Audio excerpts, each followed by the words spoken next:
Hey everybody, Bill here, Mr. Power Washing. I finally had the epiphany moment. If you've built a pressure washing trailer before, there's always the don't know what to put where, how to plumb things. There's a lot of gray area. And once you've done it once, halfway through the season, you'd say, okay, I should have done it that way, or next time I'm going to do it this way. So I've been struggling with that for several things, and it finally hit.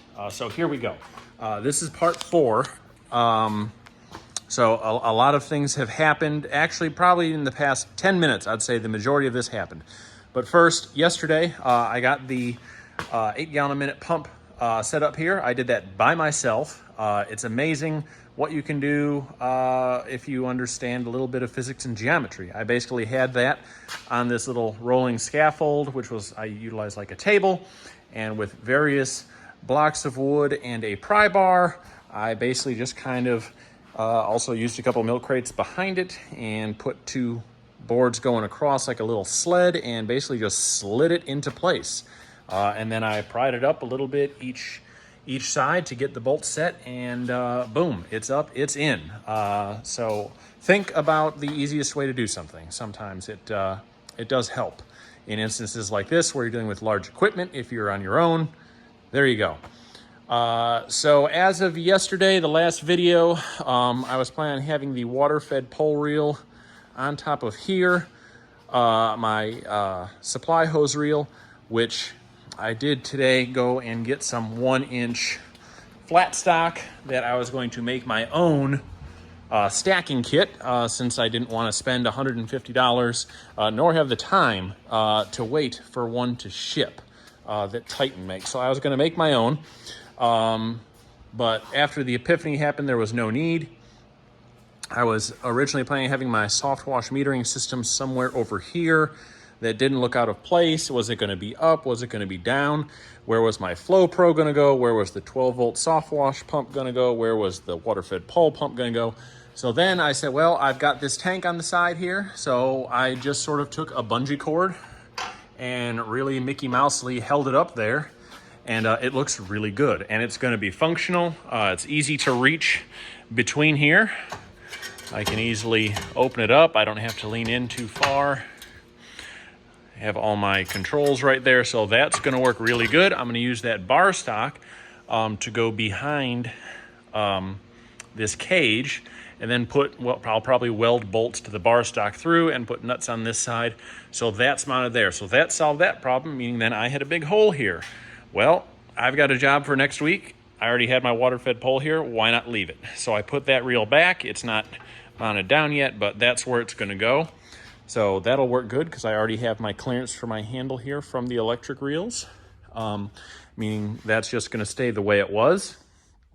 My Flow Pro box will mount neatly next to here, which I'll probably tie into this light and put a light at each corner or on both fronts or something, so that when you need to see that this is on, at least it will go off in other areas. Plus, it will get attention when I'm just sitting in front of a house.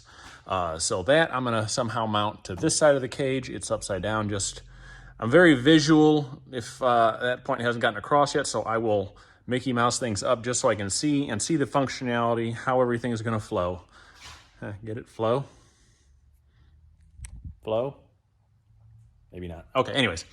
I've got this exterior switch plate here. One I'm going to use for my soft wash pump and the other for the water-fed pole pump. And the reason for that is I picked up this Busbar, which I'm going to mount from the old hotline that went to the starter of my 5-gallon-a-minute pump. I'm going to use that as my main so that I can't open that.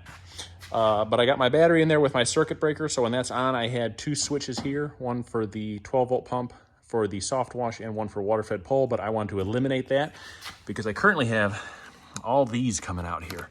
Now, the grounds I've toned down because I did ground the battery to the trailer, so I had everything grounding to the trailer, so I had at least one less wire for each thing in here, but there's just too much going on here, so I'm going to have one hot coming out and going to that bus bar somewhere right underneath here. And from there, we'll go to the starter for the pressure washer. It will go to the Flow Pro. It will go to both 12-volt pumps. I am going to put some exterior lighting on here for any night jobs I do, so that light will be shining in the trailer. I might do lights outside of the trailer. I don't know. But that's in the future. So we'll walk over here.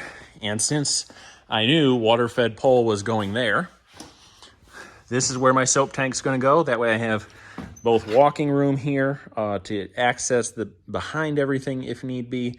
I'll have probably 2 milk crates here to hold 4 single-gallon jugs in one, be it any kind of acid or shingle grip for doing roof cleaning. I'd get that in single gallons, and a 5-gallon bucket can also fit in another milk crate for degreaser. I do have the gas tank solution solved with the AN fittings. So if you have one of those, tomorrow I will have an answer for you that is actually a lot easier than we thought. So water-fed pole reel. So my DI filter is going to go right here. I'm going to have a bulkhead going through the top of this tank, going down, coming up, and will be split off, one side for soft wash, one side for water-fed pole. I'm going to mount the water-fed pole pump here to then bring water to the DI filter and then go to the reel. The other side will come right up and into the metering box there. I've got my bleach tank here, which that line will run right up and into that one there. I do have my other valve in there that'll just come down to an open drop stick for whatever I may need, although I've never needed it yet, but you never know. I'm thinking of mounting a 5-gallon pail here for bleach neutralizer, just because I do flush my injector after every job, and I think this year I'm going to try and upsell for, I don't know, 15 or 20 bucks to spray property down with it afterwards, just as an upsell. So 12-volt pump for soft wash is probably going to stay under here. It's easy enough to get to. I already have my holes and everything from where it was mounted before. It's kind of protected by the reel here, so it's by itself. I think I'm going to mount the Flow Pro and my injector and everything here. Run my unloader bypass up and in. And that's where we are at. So I am, like I said, the majority of this has happened literally in the last 15 minutes. I'm also going to weld a piece of angle iron down here as a step to get in, just so I don't have to kind of jump over the rail there. What else did I do? Mini Mondo mount. Decided to mount it at the back. The Classic I was able to lift over the rail and put in the front on the trailer before, but that was kind of a pain. It was just laying down, didn't look great. This one, I figure I'm going to remove that tote for now. I might get a smaller one, not 100% yet, just for miscellaneous extra stuff. That could always go at the front of the trailer or just stay in the bed of the truck. But the Mini Mondo here, I'm going to screw down just a 2x4 just to keep it off of this cage so it's not metal on metal. I don't like things clanking. One, it's annoying to me, and two, if I roll up to this really nice house and things are clanking and squeaking and all that, it just doesn't give a good impression for me.